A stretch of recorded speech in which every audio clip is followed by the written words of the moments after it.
Lil Blood TV. Larry. Back again with another Lil Blood TV exclusive. Powered by Talker Media, of course.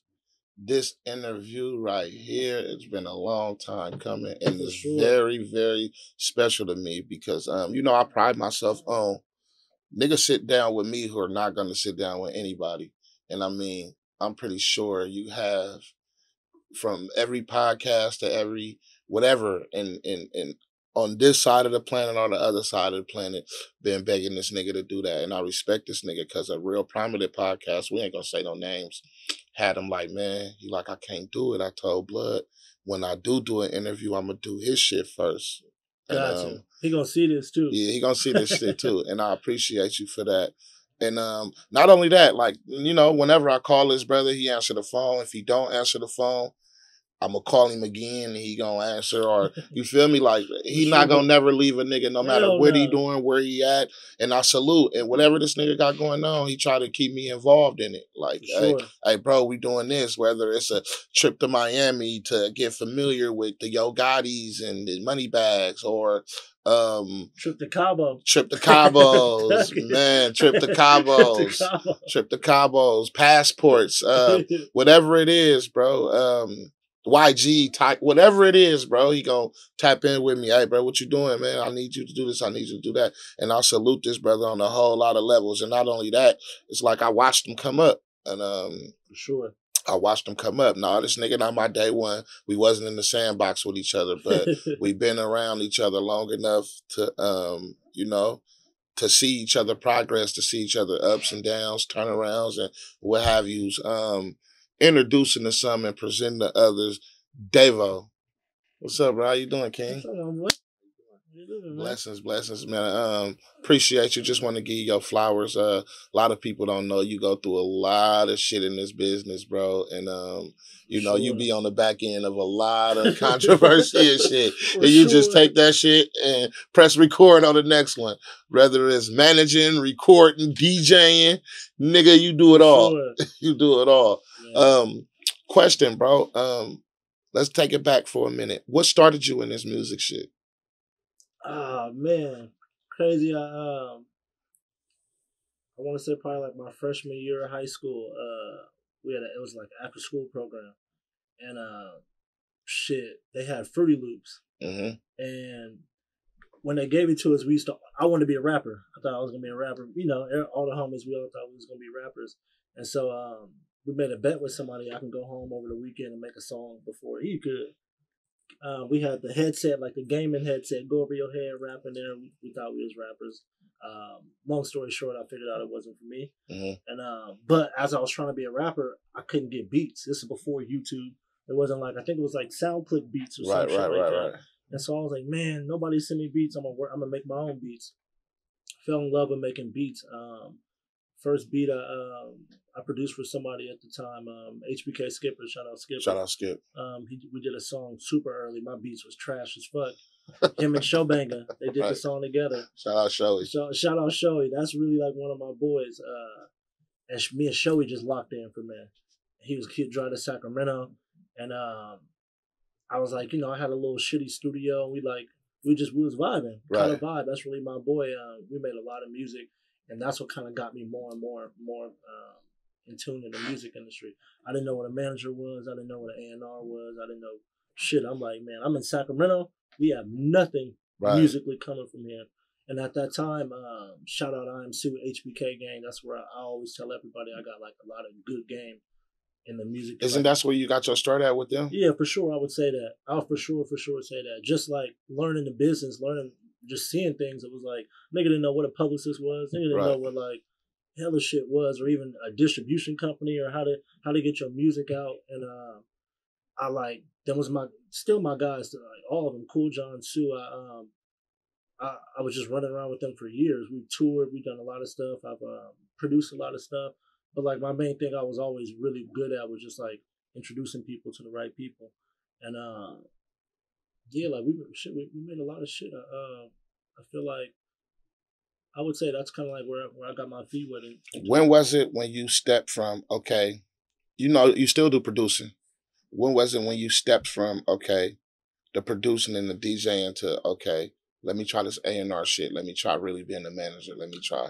It's crazy. So like at that time, like I said, I didn't know what A&R was, but like that was like my strong suit. I was like I would tell everybody like, yo, example, I would be like, yo, I make beats. I'm good. But I'm Sue, you should hear about this dude, June on the beat from Sacramento. He's true. Right. Like, oh, for real, play me some shit. I play him some shit. I'm like, shit, it's hard. I'm like, y'all should work with bruh. I'm a producer. He's a producer. I have no you know what I mean, no weird bone in my body. The W is a W no matter how we get there. And so I was doing all type of stuff like that. Showbanger, we made a lot of music that like moved the needle a lot in Northern California. I feel like we helped bridge the gap from Sacramento to the Bay. In a different lane, I feel like that. I remember in our time, like Thizzle would never post a Sacramento artist. Thizzle would never post. Like we would ask them, "Hey man, can you drop this? We'll pay for it." Like, nah, man, this is for Bay Area music. Right. And them coming out, them coming around and coming around us and us making music, I feel like we massaged it a lot better. Right. And that was where I started feeling like, oh shit, I might be better at this than I am a producer. Meaning like I can help make good songs. And if a song goes up and changes somebody's life, that's better than me making a beat, in my opinion. And so I started kind of figuring that part out around then. And then with Mozzy, you know, if you're from Sacramento, you always have heard about Mozzy. He was always like, but he was like, his name was like, it was like a dark cloud around the name though. Like, yeah, you heard of this one dude? Like, yeah, he be talking crazy, dangerous, but everybody always knew he could rap. And so I was like, bro, you really got it. Like, you can rap. Like, a lot of people can rap, but you can rap. Yeah. Like I put him in the category of like the greats, you know. And so I was eager to just facilitate anyway. So it was like I said, I don't got to be the producer, I don't got to be the manager, I ain't got to be this. You need a DJ? Shit. All right, I'll DJ. You need whatever the case be. I just want to facilitate. And I think to answer the question, I think me and Showbanger was probably like my first time me saying like, all right, I'm good at putting music together, and I was able to use that with Mozzy. Right. And what was your oh my God moment? And what I mean by that, what was your moment when you was like, okay, I'm a fixture in this shit?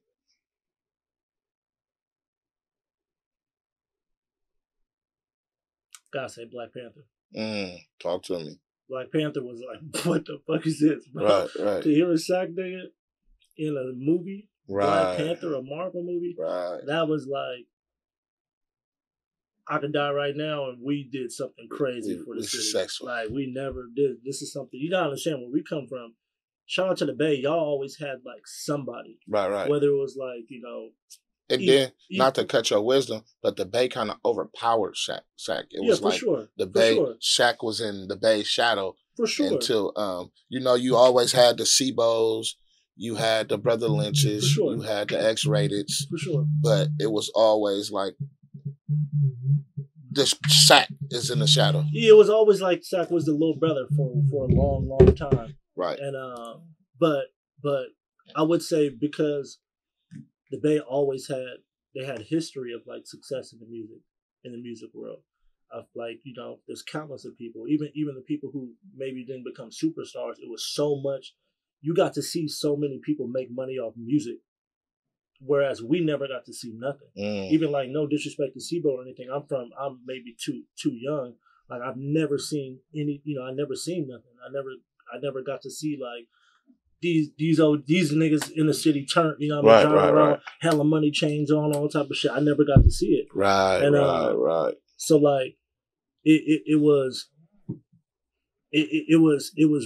with Mozzy, it was like really, really dope to be able to witness that, like to see young niggas in Sacramento know that like, man, somebody from here, that ain't shit. Nigga, anybody who know me from Sac, I come from nothing, like nigga single home, nigga roaches in a cereal box, like same clothes from last year at school this year. Right. So like people to know that, I'm pretty sure, you know, everybody know Mozzy the same scenario. It's like, oh shit, like let me get off my ass. Like, it's possible.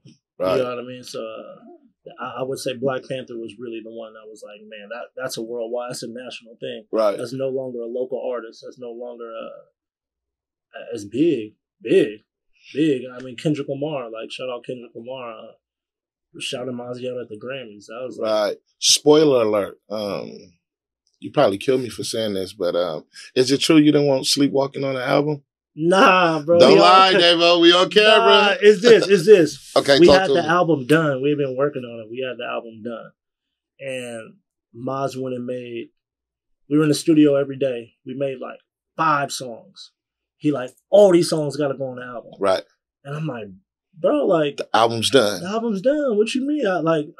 Kendrick Lamar said this phrase that I always remembered. He said, I know the album is done when I start fucking with shit that don't need to be fucked with. Right. And so I probably took that a little more extra literal. I'm like, bro, we already got 15 songs. You want to make this 20? Like, come on, bro. Like, let's trim the fat a little bit. And it really was about this other song, honestly. It's a song that I'm such a Mozzy fan, so I could say this. It was a song I didn't like. It was, I think it was called Pray for This. And he made that the same day as Sleepwalking. And I was like, bro, let's just cut it. Luckily, we did it. And he always throw that in my face. But I got like 4 on him, though. Okay. I got a bunch on him. Okay. Can you imagine if he didn't record Sleepwalking? Crazy, right? Crazy. And that was one of the last songs recorded after the album was done. That was the last session we recorded. Wow. Crazy. And I know everybody go throw this in my face, so I gotta say, I got like that plaque right there. I got like 4 on him where he hated the song. And I'm like, nah, bro, you gotta do this. He's like, nah, I hate this song. Right. But yeah, he got me. He got that one. But I didn't know Sleepwalking was a good song, though. It was a great song. We shot the video for it and everything. Okay, cool. Perfect. Not only just Mozzy, let's talk about some of the other artists, the Celly Rules. It's like a plethora of artists that came under, the Frida Loss. For sure. I like to say, like, man, I love talent. I'm more like working with talent than making money. That's probably gonna be my downfall one day. But like, there's a lot of people. Anything from Sacramento, I always like. I just feel obligated. Definitely feel super obligated. And I see it. Yeah. If people who follow you sees it. Got to. I feel obligated. But like, yeah, I have a R&B artist, first platinum single to ever come out of Sacramento, named Marmaroso. Shout out Marmar. Shout out Marmar. Like, he's somebody that, shout out my boy Trace. Trace was a dude like, hey man, look at this guy singing in the car. He had no music, singing in the car. And I'm like, hey, kind of sing pretty good. My boy like, hey man, I want to do something with him. Him being my boy for 10 years. I'm like, come on, let's run it. You know what I mean? I'll put the bread up and let's see where it go. And young nigga did his thing. Like, he has a platinum single. You know, I'm finna be double platinum song. But shout out Mama also. Shout out Celly Rue, who's like more than just an artist I work with. That's like a friend, a real like genuine. What did you see special in Rue? Besides he's talented, he can rap. Rue can rap. It's hard sometimes. I think people don't see it as much because, of course, we know Mozzy can rap, but that nigga can rap. But like, he a genuine soul. More than anything, I think that like, I can't name a flaw in him. You know what I mean? Like he's like a real genuine person. He'll call me just to see what I'm doing. I can call him for whatever. I could tell him when he's wrong, and he could tell me when I'm wrong. Like I can't name. It's certain people like I've never got into an argument with them. I've never even got into like a heated conversation with them. It's just like, he just a genuine through and through. And I tell people that go a long way. That make me want to work with you. Like, you know what I'm saying? Like some people be difficult to work with, but they hella talented. And it'd be like, fuck, he a nigga that's talented and just, he make you like, he appreciative. Right. Like, people don't understand like it in this music industry, like a small piece, like sometimes like a thank you really go a long way. Like, yo, I really appreciate you, bro. Out of the blue, not when I got you a check. Of course you happy. Of course you appreciate me when I get you a check, get you 100,000. But when a nigga hit you out the blue, like, hey, bro, I just was thinking, man, we done did a lot of shit, bro. I appreciate you. That go a long way. So but I would say both of those things, and I think you see that in him. You see like he get the respect outside of the respect from Mozzy. He get his own like definitely. He got his own shit. And to me, Rue one of them niggas that I hold up here because no matter what, when I send Rue something like, "Hey bro, I need you on this," Rue sending it right back. Done. He's not, you feel me? Bro, like he's sending it right back. I have a developing artist I'm working with, and I'm like, "Hey yo, Rue, he a big fan of you. He wants you to get on it." He's like, "Send me the song. Right. I'll shoot the video, everything. Right. Yeah. What you want to do? Like, for sure. So yeah, shout out Rue. Definitely shout out Rue. Fast and the Furious. Yeah. Fast and the Furious. What's this show? Third one? Third? Second? Third? Second one. Second one? Second one. This is my first one doing the other ones it was probably like about me and like 3 or 4 other A&Rs. On this one it was like a shout out my boy Ali, me and Ali and Mike Karen, we like did this to the neck. And I got to really, really just showcase like my relationships, like my talent for finding music and all type of stuff. And they respect me for like they just respect me because they know I'm like, I don't want to say in the streets because people run with it, but like I'm on the ground. Like I know what's going on. Right. You're the contact. Yeah, I know what's going on. I can get on the phone with anybody. I can. You want Lil Baby on a song? And I'm gonna call him. He say you want this, but he'll do it today. Yeah, I mean we have a song that man, if it wasn't so much politics, it probably would have been one of the biggest songs of a Lil Baby NBA Youngboy song. And I helped put that record together and came out. But shit like that, it was like, oh yeah, we can get it done. You know what I mean? This is what it costs. But shout out Mike Karen, like Fast and the Furious was like super, super dope. It's like, you know, from a child, we all know Fast and the Furious. And always been big on like spreading it with the homies. So like on there I got like You'll see Mozzy on Fast and the Furious. You'll see like P-Lo involved. You'll see like a lot of people who I really know. And my big thing is always bringing it back home. So anything I ever do, I always got NorCal people involved. Right. If it's a 3, you need an Oakland, West Oakland. For sure. We gotta get a little Harry on there. JB's. No, but if y'all don't know what we talking about, Davo is behind the soundtracks. For sure. The last 2 soundtracks on Fast and the Furious. Sure. And what was big, another thing that was big, a lot of people don't know, I think you did the Eminem and Mozzy. Yeah, for the Venom movie. For the Venom movie. Yeah, that was big. Yeah, that was a big, big, big moment. I was able to bring the homie on. How did you feel? Like, nigga, this is Eminem. Like, yeah, bro. But you know, when we talk about Eminem, we talking about Jay-Z's and Nas's and we're talking about 8 Mile. Yeah, we're talking about Slim Shady, Marshall Mathers. Yeah. I still like. I tell people all the time, like, there was nothing that like I've gotten used to. Like, I wake up every day and be like, God. Damn, God is good, bro. God is great. Like, I can't believe it. But like having Eminem on there was like crazy. That's an icon. Right. Like he can do nothing else in music right now, and he'll go down as a great. But it was fingers crossed. It was like on the deadline. He said he gonna do it, but we need it done by this time to get it in the movie and get all this. And I got it done. So as soon as I heard it, I said, "Wow, unbelievable!" And to have my artist on there also was like, what in the world, bro? Right. And to know that, like, you know, he got to clear everything. He got to know who's on the song. And for me to know that he was familiar with Mozzy and even gave the okay for him to be on the song, that was like, that was really, really dope to me. That was like a confirmation of we on the right track. You know right. Eminem heard about you doing your shit. Let's talk about real estate for a minute. You're big with the real estate. Trying to be. Nah, don't say try. You know, we gonna manifest this shit. You got 4 or 5 properties right now, right? For sure. And you was just telling me, like, you have an Airbnb property and a couple of Airbnb properties, For right? Sure. But you was telling me about the one in Atlanta, and you was basically saying it's an asset. For sure. And you know, a lot of people. I just want you to walk down this for a minute. Just because something isn't making a profit, but you don't have to pay nothing on it. For sure. It's a W.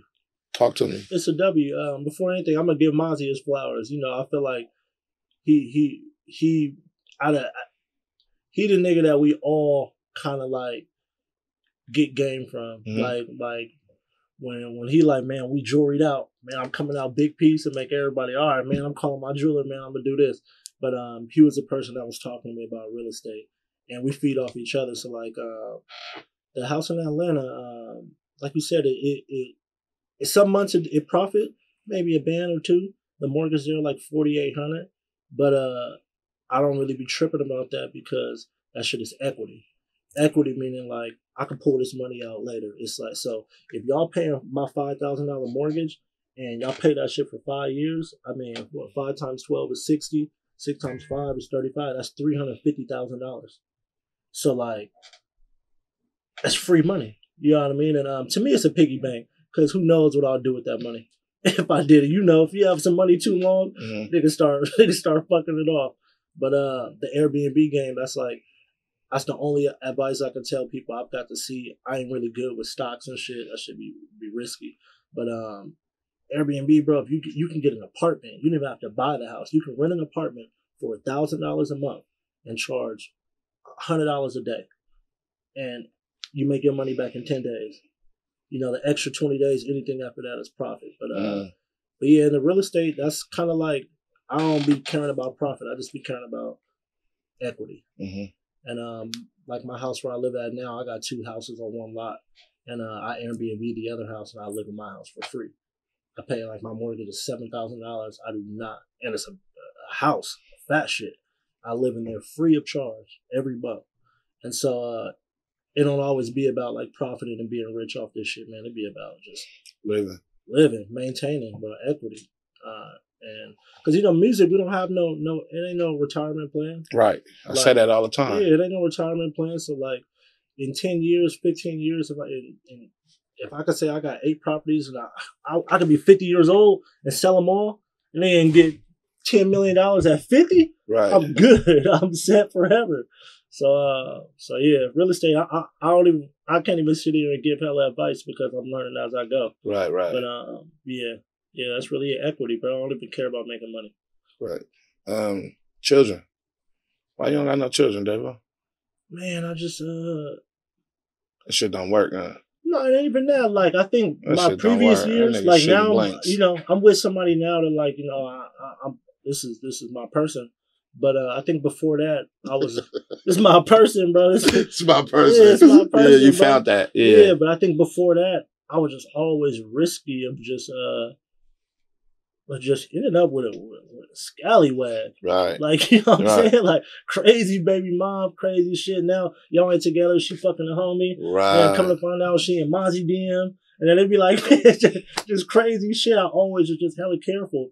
But, yeah, it's damn near about that time, man. Right. I want to get established. I tell the homies all the time, like, nigga, I was blessed that I don't have no BM. I have a woman. Yeah. Like, you feel me? I have wife material. Yeah. Like, you know, of course you don't see eye to eye all the time, but she's not about to be in Davo pictures, Come DM. on, bro. She's not about to, you get what I'm saying? And you be seeing it too. Yeah. It happened every day. Yeah. And that shit matter, bro. I should have bring you so much shit in your life that shouldn't be there. You'll have you funking on Instagram with a nigga that over some shit. So yeah, man.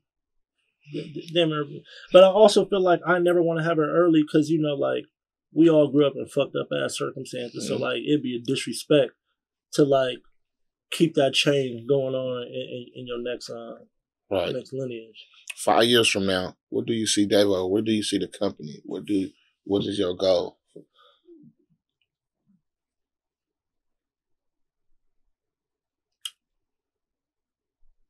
Damn, I feel like I gotta really take some time to think about it. But if I didn't have an hour to think about it, I would say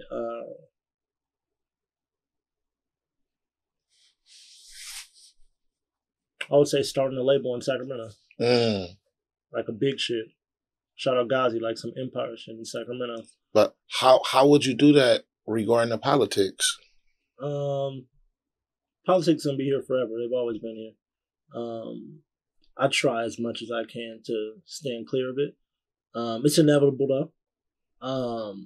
But I think the energy you put out, you know what I mean? I think a lot of people find problems because the energy they put out. Right. If I'm on Instagram every day talking about nigga better not come take my shit.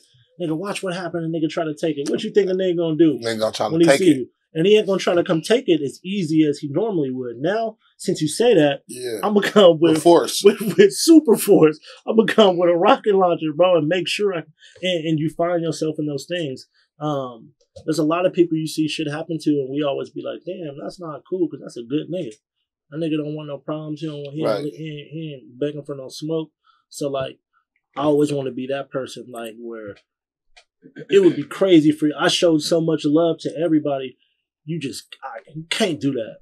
Like, you know what I mean? You can't come and fuck up what bro got going on. This for the city. Right. This for this. Right. It was a moment I was trying to open up a recording studio free of charge to the city in Sacramento. I feel like that was a little risky one, so I didn't do it. But like, in 5 years, that's what I like to do, man. I think politics is gonna be here forever. Right. We can't run from it.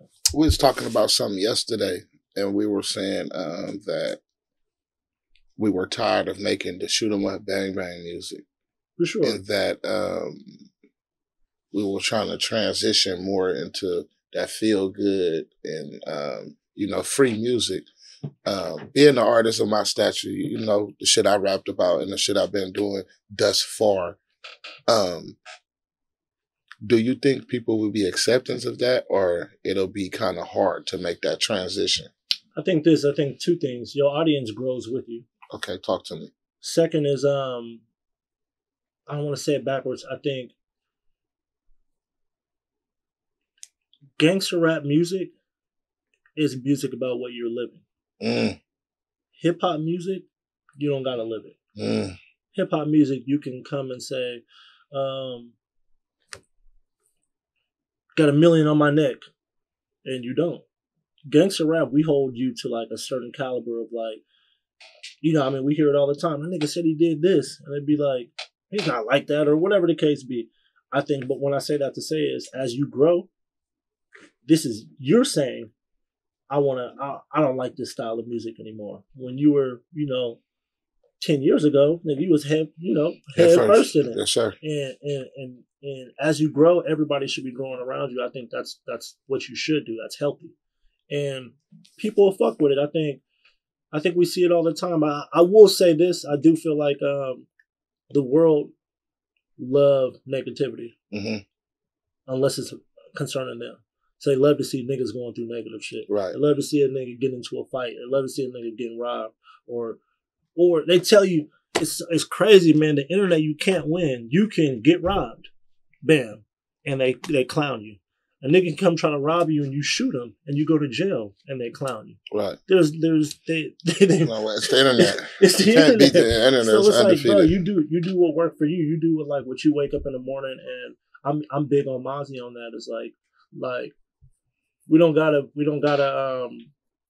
meet the requirements of the fans. Right. Let's meet your requirements. Let's make like the best version of your music, and they're gonna love it. Yeah, because I be sitting back and I be seeing these niggas like, bro, you're damn near 40, and you're in your videos, you throwing up fuck this, fuck that, you dancing around, looking stupid, like you said, your audience grow with you, but when are you gonna grow? Yeah. And I see that all the time, bro. And I think that shit's so boozy. And I be like, bro, that can't be me. I got a son looking up to me. I got little, just younger siblings. I got, you feel me? People that really look up to me. And me being damn near 40 years old and I'm still, fuck this, that, and the other. When I see you, I'm going to do this. And I just think that's boozy. For sure. For sure. It shouldn't be the same level, for sure.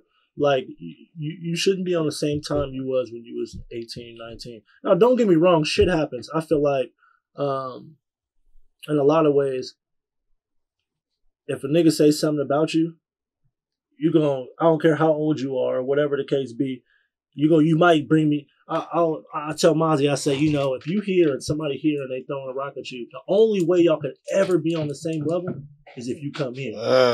And don't get me wrong. A nigga will get you there. Yeah. And it'd be like, you know what? Fuck it. I'm going to go here for a minute and I'm going to go back. But I'm going to go back here and do that. And entertain that. Yeah, entertain that. But, bro, the only way you can get on the same level as somebody below you is if they come to you or you go to them. Right. One or the other. So I take so much of that shit, Davo. I just ignore it. Like, for sure. Like I'm so saucy. For sure. And then but you established though.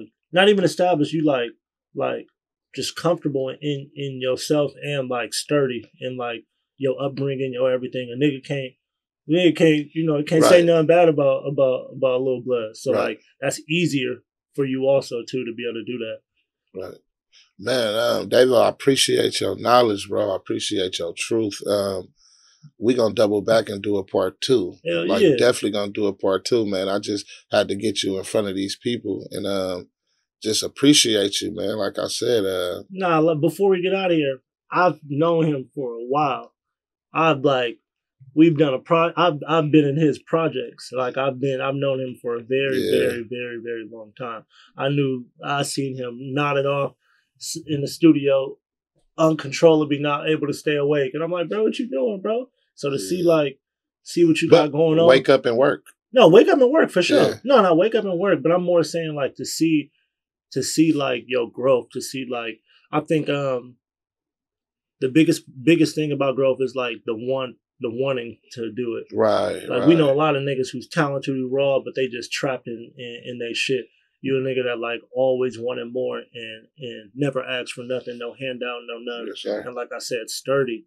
And that is hard to do. Yes, sir. Hard to do, hard to get to this age and be like, no smut, no shit. And yes, sir.